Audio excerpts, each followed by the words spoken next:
Hey guys, SSJ here. So with the addition of new sparking characters like Ginyu, Kid Gohan, Final Form Frieza, and the long awaited Super Saiyan Trunks and Vegeta, it's time to see where they lie in the current tier list. So previously we analysed the sparking characters at the release of the game, which also included Broly, but things have changed with these new additions. Before I start this video, I do want to thank SpiderX from Reddit for his hard work, as he does analyse his characters to a very great detail. So let's begin with the Z tier, the highest tier, and we have two characters in this category, Broly and Piccolo. So starting off with my favourite character currently in the game, Broly, absolutely amazing. So let's go show details. So his Z ability, mine is level 2, but Z ability level 1 gives a minimum 17% base blast defense from characters from the movie tag. So mine wants 20%, and it comes with two unique abilities. The first being Intimidate Key Recovery Down, which causes the enemy to have negative 15% in key recovery for 15 timer counts every time a character enters the battlefield. His second one, Fate Goku Strike Attack Plus, so plus 20% to earn strike damage for 15 timer counts when faced with the enemy Goku. His main ability, Say Goodnight, allows him to draw the ultimate arts card, Gigantic Meteor, which does some intense damage but requires 25 timer counts to elapse. Last but not least, we have his Gigantic Claw, which causes plus 15% to earn key recovery for 20 timer counts and inflicts force switching, making him a very good strategic unit. Also, he has very good equipment due to the new Broly item that comes from PvP rewards and can also synergize well with Saiyans. His only flaw, however, is that he can be countered by Piccolo, a green unit with Anti-Saiyan and Captain Ginyu. So let's move on to the second Z tier unit, who is Piccolo, and he's got balanced stats, but what makes him really good is his unique ability. So the first one is the cover reduced damage, and usually what I do is actually use his main ability, unique ability, and then tank, for example, a Rising Rush, who he can tank very well, and then use his main ability, which allows him to recover health. But let's go through the unique ability first. So reduce damage received by 50% until combo ends when changing over, and plus 2 to earn substitution count when activated. His second unique ability is the Anti-Saiyan, so plus 20% to blast damage inflicted against tag Saiyan, or basically most of the sparking characters currently in the game. And as I was saying before, his main ability restores ally health by 25% and cures abnormal conditions. So usually, if I know an enemy's going to use a Rising Rush, I will switch to Piccolo. He'll absorb or tank most of the damage, and then I'll heal most of my team as well. Absolutely amazing character, you can't go wrong with this character. But looking at his Z ability, we got plus 24% to element green base defense during battle. So he will basically provide strike defense for green characters by 24%. And let's move on to the arts, and his special skill provides plus 15% to strike and blast damage inflicted for 30 timer counts. So he has the highest health in the game, meaning he will heal big, but his only downfall is that he doesn't synergize well with teams, except for the tanky type he does, where he can absorb moves, or damage I should say, and the Rising Rush, but he can be countered by Scouter Vegeta since he does have the attribute advantage. But let's move on to the S tier. So first up on the S tier list, we got the Sparking Vegeta. As mentioned previously, he's the best counter to Piccolo and has the best blast damage in the game. So let's look at his abilities. So main ability, Princess Pride, so plus 50%, which is pretty high, to blast damage inflicted for 20 timer counts, but requires 15 timer counts to elapse. Z ability 2, we got plus 22% to tag Saiyan base blast attack during battle. So basically, all Saiyans will have 22% increased base blast attack, and his unique ability is the Anti-Super Warrior Blast Attack Plus, so plus 20% to blast attack inflicted against tag Super Warrior. And last but not least, we got his Gallic Gun, so it deals major impact damage, but when used, it will have plus 15% to own blast arts power for 15 timer counts. So the one bad thing about him is that he has the lowest health and defense of the current Sparkings, and is therefore kind of a fragile unit, and that's what kind of bumps him down from the Z tier to the S tier. But let's move on to the next one, who is Super Saiyan Goku. Alrighty, so regarding Super Saiyan Goku, let's go to his arts really quickly. So the Super Kamehameha deals major impact damage when it lands, and will provide 15% to earn special move arts power for 15 timer count. So what this means is, if you use your Super Kamehameha and you get another one within 15 timer counts, it will provide 15% more power compared to the first one that you do. Regarding his special skill, he'll gain 15% increased damage inflicted for 20 timer counts, And regarding his abilities, his main ability is similar to the Broly one, so he'll gain an Ultimate Arts card, which is a Super Dragon Fist, and also requires 25 timer counts to elapse so you can actually use it. So Z ability 2, which is plus 22% to tag Saiyan base strike attack. So what this basically means, if you have Saiyan in your team, they'll gain 22% base strike attack during battle. And his unique ability is Avenge Krillin, so plus 35% to base, so blast attack inflicted when allied character Krillin is dead. So he is a free unit at Z level 20, but he is fragile when up against other Sparkings due to his low strike and blast defense, and he also has the second lowest health in the game, and that's why we put him at S tier. So let's move on to the next character. So next up we got Final Form Frieza, the one unit who I actually don't have, and let's go to his arts really quickly. So Death Ball deals major explode damage and causes enemies to take 15% more strike damage for 15 timer counts, and his special skill is Telekinesis, immobilizes enemy and causes enemy to receive 15% more strike damage for 15 timer counts. This Telekinesis can be used strategically. You can use it to set up your Rising Rush or a massive combo that has heaps of strike art cards, or even to set up your Death Ball as well to land. Really nice. It's very strategical, similar to the Broly one, which kind of forces your opponent to switch out. But let's move on to the abilities. So main ability, you're going to die. So draws the Ultimate Arts card Death Catastrophe, which requires 25 timer counts to elapse. And Z ability 1 is plus 19% to element yellow, base strike and blast defense during battle. So if you have a yellow unit in your team, their base strike and blast defense will increase by 19%. And his two unique abilities are against Saiyans, so anti-Saiyan similar to Piccolo, so plus 20% to strike damage inflicted against tag Saiyan. That's basically most Sparkings in the game. And his second one is anti-Frieza force restriction, inflicted damage up, so plus 15% to damage inflicted against tag Frieza force, and this effect is not applied to the character Frieza. So thing is, he is a yellow unit, but we have many red units currently in the game, and so he can be countered very easily, and that's why he's currently S tier. But let's move on to the next character. So last on the S tier list, we got the Super Saiyan Trunks Teen version. So let's go through the arts card really quickly. So Burning Attack deals major impact damage if it lands and causes plus 15% to own ki recovery for 10 timer counts. So regarding his special skill, we got plus 20% to own strike and blast damage for 20 timer counts. And regarding his abilities, we got main ability Your History, so it draws the Ultimate Arts card Shining Slash, which requires 25 timer counts to elapse. And Z ability 1 plus 19% to tag Hybrid Saiyan base blast attack during battle. So what this means is if you have a Hybrid Saiyan on your team, they will have plus 19% base blast attack during a battle. And he's also got two unique abilities, so the anti-Frieza force inflicted damage up, so plus 20% to damage inflicted against tag Frieza force.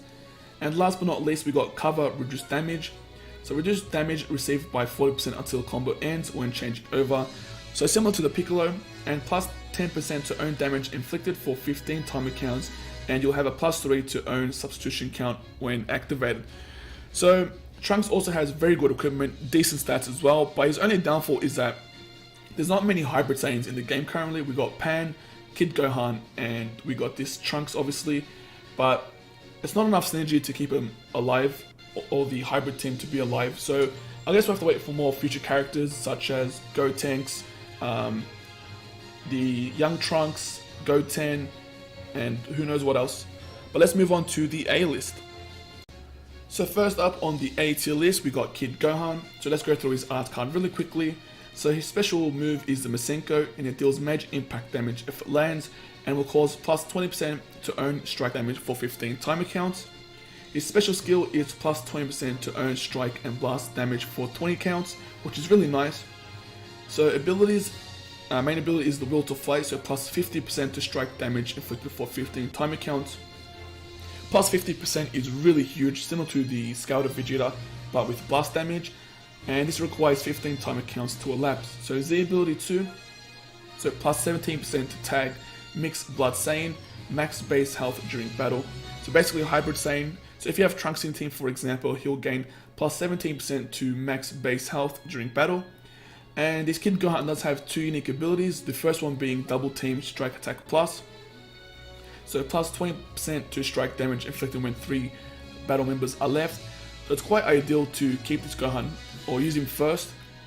And next up we got Avenge Piccolo Strike Attack Up, so plus 35% to strike damage inflicted when allied character Piccolo is defeated. So you gain a massive 20% if you start with Gohan, and if your Gohan is alive and your Piccolo is dead, if you have a Piccolo in your team, you'll gain 35% increase. But why is this character in the A list? And thing is, there's two reasons why. First off, like I mentioned previously with the Trunks, there's no synergy between the hybrid or the mixed blood Saiyans. And second is, when you actually choose this unit, he provides 2 blast cards while it's actually built to be a strike unit. So let's move on to the next A tier unit. So next up we got Super Saiyan Vegeta. So let's go through his arts really quickly. So his special attack is the Big Bang attack, and it deals major explode damage when it lands, and also causes the enemy to receive 15% more strike damage for 15 timer counts. So his special skill costs 25 and restores own health by 15% and cures abnormal conditions. Really good to heal 15% of your health. Especially if you have Piccolo in your team as well. You can use Piccolo's main ability to heal 25% and switch back to Vegeta and then use his special skill to gain 15%. So all up you're gaining 40% increased health. But let's go to his abilities. So main ability is Pure Evil. So negative 15 to own strike arts cost for 10 timer counts and requires 15 timer counts to elapse. Really nice, you can use more strike arts whenever you want. Z ability 1, so plus 19% to element red, base strike attack and defense during battle. So if you have red units in your team, they'll have plus 19% base strike attack and defense during battle. So unique ability is the assault strike attack up, so plus 20% to strike damage inflicted from battle start for 20 timer counts. So if you have this character starting off, for the first 20 timer counts you'll have an increased 20% strike damage, which is really nice to have as well. However, this character is a bit fragile as he does have one of the lowest blast attack defense and one of the lowest criticals in the game. He does have very good gear with all these current events, including the Frieza event, which gives the Super Saiyans some gear as well. But that's why he's currently on the A tier list and not the S, just because he's got very low stats in terms of defense. But let's move on to the next unit. So moving on to Spirit Bomb Goku, who's probably the best alternative for people who don't have Broly. And let's move on to his arts card. So Spirit Bomb, so it deals major explode damage and has a 30% chance to inflict faint, which is kind of like a stun, I guess you can call it. I think it lasts about 3 timer counts or 5 timer counts, but I'm not 100% sure. But it also allows the enemy to receive plus 15% blast damage for 15 timer counts. His special skill causes him to increase his damage by 15% for 30 timer counts, which is actually a pretty decent amount of time. And his main abilities. So main ability Last Hope causes enemy to receive 40% more blast damage for 25 timer counts, which is really huge, and it requires 15 timer counts to elapse. Z ability 2, so plus 22% to tag Saiyan base strike defense during battle. So if you have a Saiyan in your team, their base strike defense will increase by 22%. His unique ability is Double Team Blast Attack Plus, so plus 20% to blast damage inflicted when 3 members are left. So if you use this guy first, we'll have plus 20% increased blast damage. However, this character does have a massive downfall, and that is that he can be countered by Piccolo. Piccolo is his hardest counter because he is green and green beats blue, and Piccolo also has the anti-Saiyan. And another decent counter to this character is Ginyu as well. But let's move on to the next A-list character. Next up we got Pikkon, who probably has one of the best card arts. But let's go through his actual art. So we got the Fire Kick, which deals major impact damage, and it causes plus 15% to blast damage inflicted for 15 timer count, and has a 20% chance to inflict faint. Unlike Spirit Bomb Goku, who's 30, this one's actually lower. So special skill causes plus 15% to damage inflicted for 25 timer counts, which is actually not bad. 25 is a decent amount of time. So main ability is Buying Time, so plus 10 to cost of the Strike and Blast Arts cards on all enemies for 10 timer counts and requires 15 timer counts to elapse. So Z ability 1 is plus 14% to element yellow max base health. It's actually a pretty low percentage at 14. But let's go to the unique abilities. So Anti-Frieza Force, Strike Art Plus. So plus 20% to strike damage inflicted against tag, the Frieza Force. So unfortunately, the issue with Pikkon is that he doesn't really stack with any team well. He's just a unit by himself currently at the moment. He does kind of synergize with Broly, but you don't want to build a team around Pikkon. You want to build a team around Broly and the Saiyans as well, so you can have better synergy than you'd have with Broly and Pikkon. But we've got 2 characters left, and let's move on to Captain Ginyu. So we got Captain Ginyu, and he was actually a free unit at one point with the Ginyu event. So if you didn't get him through the event, you actually have to summon for him, unfortunately. But let's move on to the arts. So we got Milky Cannon, deals magic explode damage and also causes enemies to take 15% more strike damage for 15 timer counts. We also have the Fighting Pose, which causes enemies to take 20% more blast damage for 20 timer counts. And his main ability actually causes him to have this ability, Body Change, which deals major pierce damage and inflicts bleed. So main ability, as mentioned previously, it draws the Awakened Arts card Body Change and requires 25 counts to elapse. Z ability 1, you got plus 17% to tag Ginyu Force max base health during battle. So he synergizes very well with the Ginyu Force as expected, since he's the captain of the Ginyu Force. And the unique ability is Team Frieza Force Blast Attack Plus. So plus 20% to blast damage inflicted when tag Frieza Force is a battle member. So the reason why he's on the A list is basically because he only works well with the Ginyu team and doesn't really synergize with any other team, to be honest. That's basically the massive downfall of Captain Ginyu. But we got one more unit, and that is Pan. Alright, we got everyone's nightmare when it comes to pulling sparking characters, and that is Pan. But let's go through her arts. So we got Maiden Blast, deals major impact damage and causes enemies to receive 15% more strike damage for 15 timer counts. Her special skill is Dancing Para Para, so plus 15% to strike damage inflicted for 30 timer counts. 30 timer counts is a long time, but it costs 25 in this case. So main ability is Tomboyish Girl, so minus 30% to enemy key restore speed for 20 timer counts. Really good main ability, but requires 20 timer counts to elapse. And Z ability 2 is plus 22% to tag Female Warrior base strike attack during battle. Unfortunately, there's not much females in this game. I think the next sparking we should get that is female is basically Android 18, but that's only 2 currently in the game. You do have the extreme and hero versions of Pan, but no one's actually going to use it and build a team around Pan. And her unique ability is Assault Key Restore Speed Plus, so plus 20% to earn Key Restore Speed from battle start for 25 timer counts. So like I mentioned previously, she has no synergy with females, there's not much females in the game, and some other downfalls is that she can be countered hard by green units, and she also has no real decent gear as well. However guys, that's the tier list for the current meta of the game. And if you enjoyed this video, like and subscribe for more Dragon Ball Legends content, and enjoy the rest of your day.